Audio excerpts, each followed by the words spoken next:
নাজিলা সম্পর্কে আমাদের সম্মুখে একটি নামাজ, যেটা রাসূল করিম সাল্লাল্লাহু আলাইহি ওয়াসাল্লামের সুন্নাত আমল ছিল। রাসূল করিম সাল্লাল্লাহু আলাইহি ওয়াসাল্লাম সাহাবীদেরকে বলেছেন, যখন কোনো বিপদের মধ্যে কোনো সম্মুখীন হয়, কোনো বিপদের মধ্যে সম্মুখীন হয়, এবং আমরা ইতিপূর্বে দেখেছি ফিলিস্তিনি ভাইদের উপরে যেভাবে অত্যাচার অনাচার চলেছে, তো সেভাবেই তখন প্রতিটা মসজিদে ইমাম সাহেবগণ কী করেছেন, ফজরের নামাজে দ্বিতীয় রাকাতে রুকুতে যাওয়ার পরে সিজদায় যাওয়ার পূর্বে যে কুনুতে নাজিলা পেশ করেছে। তো এটা আমাদের জন্য রাসূল করিম সাল্লাল্লাহু আলাইহি ওয়াসাল্লাম শিখিয়ে দিয়েছেন এই দোয়াগুলি, যে নামাজের মাধ্যমে আল্লাহ তাআলার কাছে প্রার্থনা করা, যাতে আল্লাহ তাআলা বান্দাদের সমস্ত রকমের মুসিবত থেকে রক্ষা করেন, এবং এই দোয়ার মাধ্যমে বান্দাদেরকে কীভাবে শক্ত এবং মজবুত করা যায়, এবং এই কুনুতে নাজিলার মধ্যে ওই শত্রুদেরকে পরাজয় করার জন্য আল্লাহর কাছে প্রার্থনা করা, এটা কুনুতে নাজিলার মধ্যে আছে। আল্লাহ তাআলা তার হাবিবের মাধ্যমে আমাদেরকে শিক্ষা দিয়েছেন। এখানে আমাদের দিনিয়াত মুনাজ্জাম অন্তরের শিক্ষার্থী আপনাদের সম্মুখে কুনুতে নাজিলা ফজরের নামাজে সহ কুনুতে নাজিলা আপনাদের সম্মুখে পেশ করবে।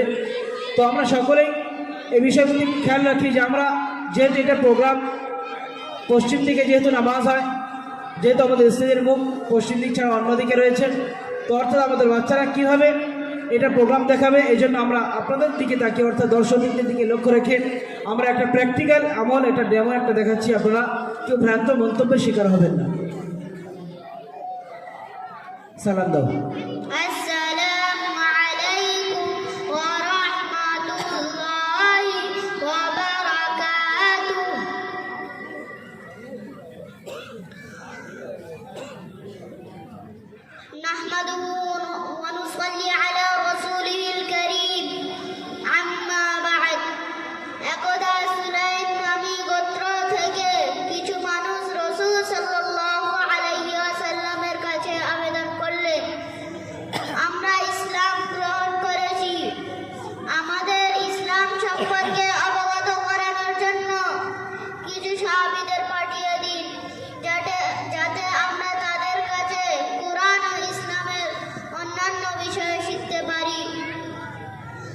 সুতরাং হযরত মুহাম্মদ সাল্লাল্লাহু আলাইহি ওয়াসাল্লাম তাদের কাছে সাহাবীদের একটি জামাত পাঠিয়ে দিলেন দিন শেখানোর উদ্দেশ্যে। ইতিমধ্যে মুনাফিকরা অর্থাৎ সেই গোত্রের মানুষের সমস্ত সাহাবাগণকে হত্যা করে মদিনার বাইরে বীরে মওনা নামে একটি কুয়ায় ফেলে দেয়।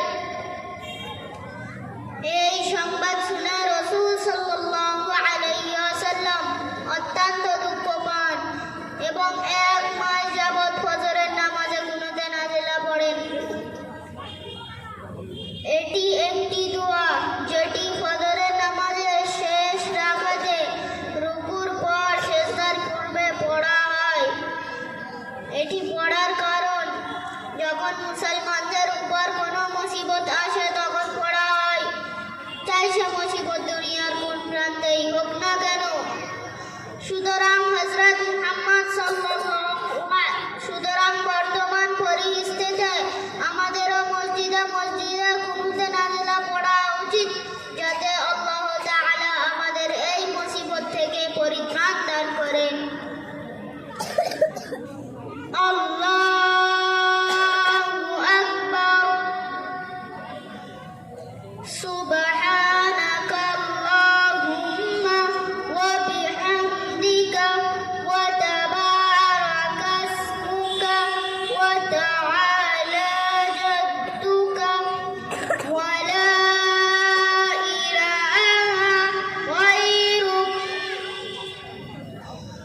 আউযু বিল্লাহি মিনাশ শাইতানির রাজীম। বিসমিল্লাহির রাহমানির রাহিম। আলহামদুলিল্লাহি রাব্বিল আলামিন। আর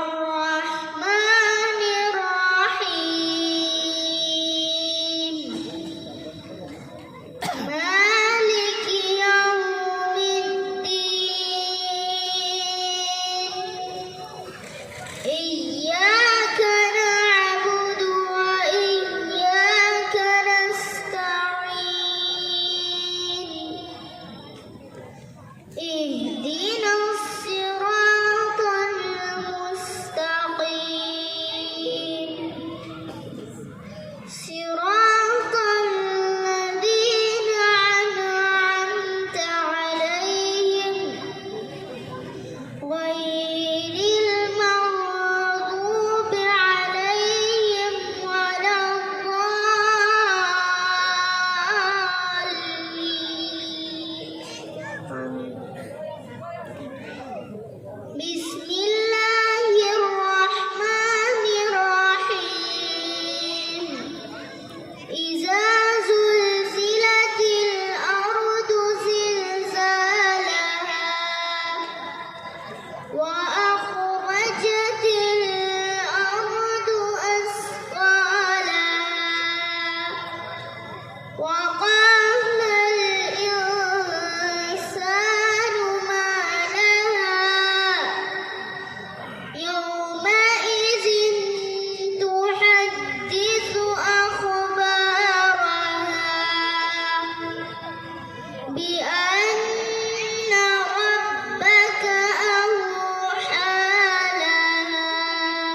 بسم الله الرحمن الرحيم والعصر إن الإنسان لفي خسر إلا الذين آمنوا وعملوا الصالحات وتواصوا بالحق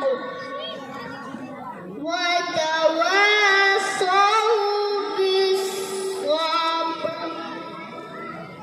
الله أكبر. سبحان ربي العظيم. سبحان ربي العظيم. سبحان ربي العظيم. الله أكبر. سمع الله لمن حمده. ربنا لك الحمد. اللهم اهدنا فيمن هديت وعافنا فيمن عافيت وتولنا فيمن توليت وبارك لنا فيما أعطيت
চলে আসো, এদিকে চলে আয়।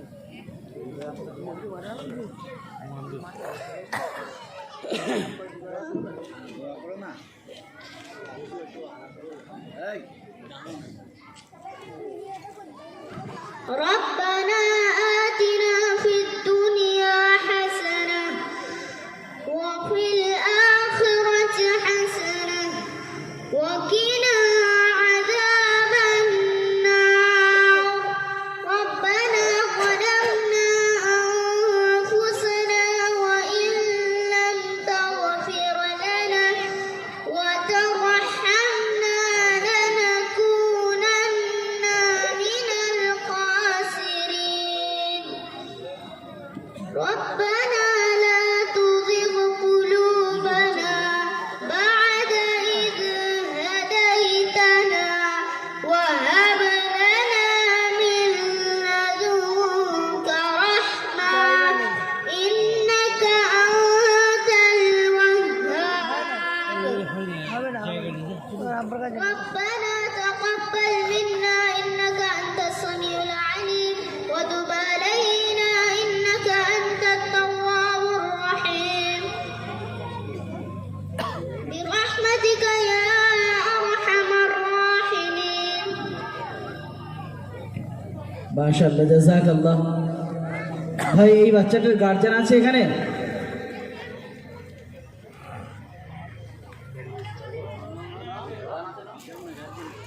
এই বাচ্চাটির গার্জিয়ান কেউ আছে? আব্বাজি, নানা? নানা আছেন? একটু আগে আসুন।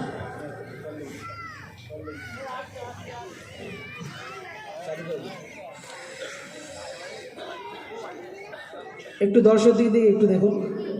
আচ্ছা, এই বাচ্চাটি কে হয় আপনার? আমার বড় মেয়ের ছেলে। মাশাআল্লাহ। ভাই, আপনার কেমন লাগছে বলুন, আপনার নাতি যেহেতু? মাশাআল্লাহ, আল্লাহ রহমতে যেটা আমি বুঝি, কোনো লোক বোঝে কি না সেটা আমি বুঝতে পারিনি। তবে যেসব ছেলেদের কারিগঞ্জ তেলাওয়াত দেখুন এবং তাদের শরীয়তি কথা, হাদিসের প্রমাণিত কথা যেগুলো বলেছে, ইনশাআল্লাহ তাআলা সবই ঠিকই, কোনো কথাটা এদিক সেদিক বলিনি। ইনশাআল্লাহ তাআলা সবই ঠিকই কথা বলেছেন। একটু এজার বেজার কোনো কথা নেই এর মধ্যে। যেটা আল্লাহর রাসূল বলে গিয়েছেন, হাদিসের খাওয়ার কথা, বসার কথা, ওঠার কথা, সব কথার এই প্রফুল্ল ছেলেমেয়ের যেরকম হুজুর জিজ্ঞাসা করেছেন, পুরোপুরি তাদের আমি তো বসে বসে আগা করে শুনছি, সব দেখছি। কিন্তু ইনশাআল্লাহ তাআলা আমি দোয়া করি এই সব ছেলেদের বাপ মাদের আল্লাহ পাক রব্বুল আলামিন হায়াত দারাজ করুন এবং এই শিক্ষার দিকে যেন তারা আগামীকালে যেন যেসব ছেলেগুলো মানুষ হচ্ছে সব যেন দুনিয়াতে দেয়। বলুন আমিন। আমিন। আর খাওয়া, লেনদেনে এবং দুনিয়াবি কথাতে যা কিছু বলেছে সব সঠিক কথা বলেছে, কোনো কথাটা হেলফেল নেই, কোনো ভেজালনি কথার মধ্যে। যারা এই কথা মনে করবে যে দুনিয়া কি, তাদের এমান নেই, তাদের এমান চলে যাবে। তবে আমার নাতির কথা বলছি, আমি খুব কোরআনে হাফেজ। আমার বড় জামাই শাহ আলম, আপনারা জানেন, শাহজাহানের ছেলে, শাহজাহানের ছেলে দেখে সেই দুনিয়াতে আমি বলেছি ওখানে দুনিয়ার নতুন করে জন্য ভর্তি করে দাও, পড়ার ক্যালকুলেশন খুব ভালো পারবে, যে জবর, তেজ, যজব এবং কারিয়ানা পড়ার মধ্যেই হবে। হ্যাঁ, সেই পড়ার মধ্যেই থাকবেও, আর এর মধ্যেই মোতলা হয়ে থাকবে, নেশা থাকবে একটা। আর এই গুলি খেলা, দান করে খেলা, ছুটি ছুটি করা, ঘুড়ি ওড়ানো, এই সব থেকে ওই সব থেকেও তাই তুই বাচ্চা ছুট খেয়ে যাবে এর মধ্যেতে। এইখানে দাও, যার জন্যে আমার হাজান ভাই এইখানে নিজের নাতিকে ভর্তি করে দিল। আর শিখেছে সৈয়দ রহমান পড়ছিল কত সুন্দর, হ্যাঁ, কন্যা, ওয়াসিফ কন্যা, হ্যাঁ, কন্যা বা কন্যা, খুব সুন্দরভাবে বললো। আমি হাসছিলাম দুশো বছর, খুব সুন্দর। ইনশাআল্লাহ তাআলা আগামীকাল আমাদের এই গ্রামে আনন্দপুরের ছেলেদের, পাহাড়পুর ছেলেদের জন্য আল্লাহ পাক ওই রকম তাসির দেয়, যেখানে বলুন সূরা রহমান বলুন, সূরা ইয়াসিন বলুন, আয়াতুল কুরসি বলুন, হ্যাঁ, সূরা মারিয়াম বলুন, সূরা মুজাম্মিল বলুন, যা কিছু বলুন খুব সুন্দর পড়া। আর ছোটবেলায় গলায় তো জানেন বাঁশির মতন বাজে, ইনশাআল্লাহ তাআলা আমার বক্তব্য শেষ করছি। হ্যাঁ, চেষ্টা করবেন নিজের ছেলেকে এই দুনিয়াতে ভর্তি করবার। আসসালামু আলাইকুম। ভাই আজকের এই বাচ্চা যেমন আপনাদের সম্মুখে কুরআতে নাযিলা পড়িয়েছি, ভাই গত বছরে আপনারা এই বাচ্চাদের থেকে জানাজার নামাজও শুনেছেন, দেখেছেন কি না? তো এরকম মা বাপ কে কে আছেন বলুন, যে নিজের সন্তান নিজের নামাজের জানাজা, আমার সন্তান আমার নামাজের জানাজা আমার সন্তান পড়াবে, এরকম কে কে চান? একটু হাত তুলে দেখাবেন আল্লাহকে সাক্ষী রেখে যে আমার নামাজের জানাজা আমার সন্তান পড়াবে।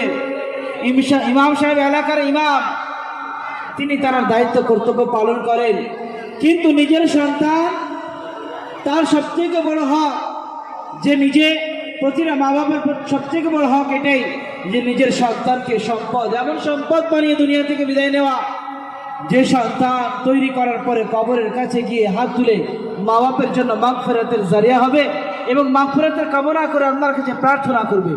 ভাই এমন সন্তান আমরা সকলে চাই ইনশাআল্লাহ।